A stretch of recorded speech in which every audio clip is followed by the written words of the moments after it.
Justement, en parlant d'action, on a l'impression qu'il y a parfois plus une culture de l'action dans le nord du pays que dans le sud. Est-ce qu'il y a de grandes différences entre les deux? Oui, Euh, c'est vrai que de l'enquête, il ressort que les différences entre le nord et le sud ne sont pas que politiques. d'accord. Il y a aussi des différences en matière d'argent. C'est clair.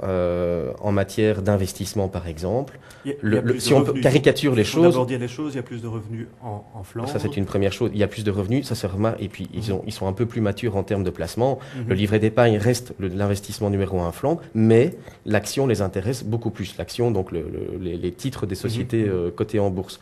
Euh, c'est pas étonnant quand on sait que la culture économique est un peu plus importante en Flandre et que le tissu des sociétés est également très différent. Il y a beaucoup plus de PME, beaucoup plus de- d'entreprises autres que du secteur non marchand qui sont présentes en Flandre. Ceci explique la différence entre le nord et le sud, effectivement. D'accord. Maintenant, il y en a d'autres. Est-ce Hein. qu'on a des chiffres? On sait par exemple que les salaires, si je ne me trompe pas, sont plus élevés de 5% en moyenne. C'est ce que notre enquête montre. D'accord. Je crois qu'il faut. Bon, on entend souvent parler le chiffre pardon de 20% de différence entre les richesses des Flamands et les richesses des francophones. Il y a une très récente étude de Béa Cantillon, pardon, de l'université d'Anvers qui a montré une différence pour les revenus du travail de 14,2%.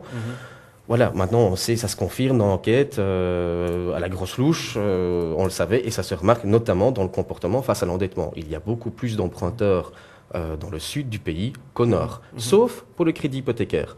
Et là, ça tient évidemment au fait que les prix immobiliers sont beaucoup plus importants en Flandre, et que comme ils ont plus de revenus, bah, ils peuvent se permettre d'emprunter un peu plus.